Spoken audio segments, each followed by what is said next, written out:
Good afternoon. So I'm one of those people that I don't make tons of promises. And the reason why is because I believe that when you make a promise that you should do everything within your power to keep it.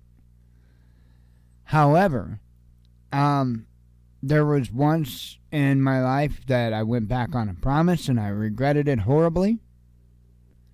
And I have to say that I am facing another point in time where I wonder if I'm going to have to go back on my word again on the same thing. I'm probably a fool. And I'm just being right up front and honest about that. I'm probably being a complete damn fool. But there's something in someone that's got my attention, and I'm going to keep watching. I am damn well going to keep watching. Fire alarm shuts down presidential candidate's speech. Robert F. Kennedy Jr.'s first presidential campaign speech was interrupted on Wednesday when a fire alarm was triggered. Immediately before the alarm, Kennedy spoke out against the CIA and the U.S. military-industrial complex. Kennedy, a Democrat, officially launched his 2024 campaign in Boston, Massachusetts on Wednesday, announcing that he would challenge President Joe Biden on a platform of clean government, civil liberties, peace, and economic revitalization.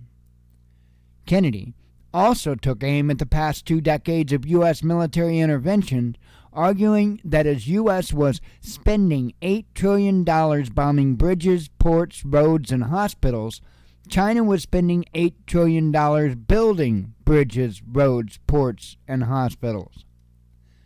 Just as Kennedy was arguing that China's approach had seen it replace the U.S. as the preferred trading partner for much of the Third World, a fire alarm rang out, halting his speech.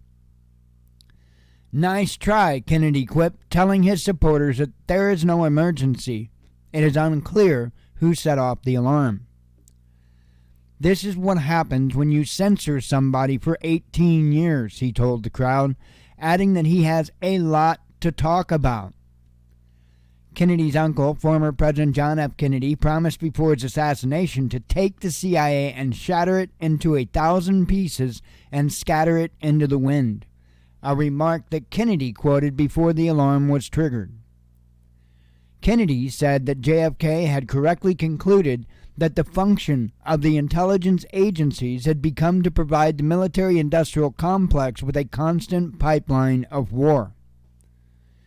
You need a president at this time in history who can stand up to his bureaucracy, Kennedy said, citing his father's opposition to military strikes on Cuba when he served as JFK's confidant during the Cuban Missile Crisis. Such a move could have brought the U.S. into open war with the Soviet Union. Kennedy was 9 when his uncle was assassinated in Texas. 5 years later, his father Robert, JFK's Attorney General and later a U.S. Senator, was fatally shot during the 1968 presidential primaries. His assassin, Sirhan Sirhan, is now 78 and still in prison. Kennedy has met with Sirhan Sirhan and believes that a second gunman was responsible for his father's death. He's probably right.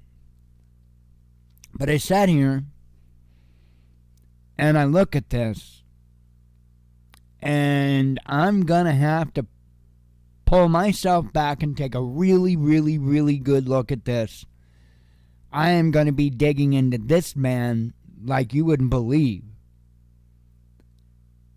because I don't like going back on my promises. And I had promised early on in my life that I'd never vote. I didn't want any responsibility for which crook got in office, and those were the words I always said and meant. I went back on my word and voted for Obama.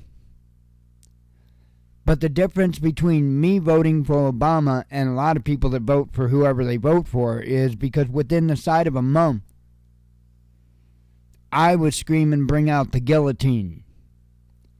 Because in less than a month, I had set him I sat there and watched him totally turn around 180 degrees on every damn thing he campaigned on. And then I laughed at all the Trumpsters as Trump did it.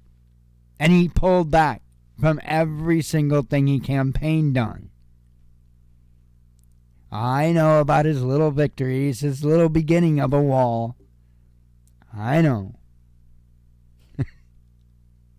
I also know about the red flag laws. I know about Operation Warp Speed. I know about the bump stock bans. I know about that stuff too. I'm sure there's a whole lot of other stuff as well that I don't know about.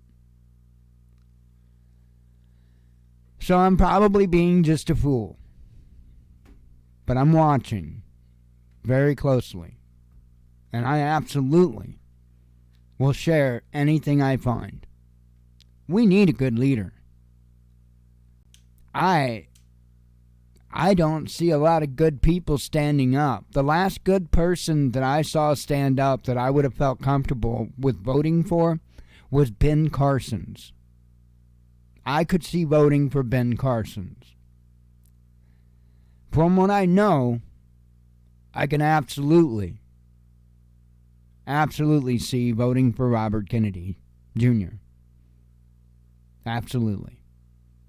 Anyway, keep an eye on this. This could get very, very interesting. Shalom.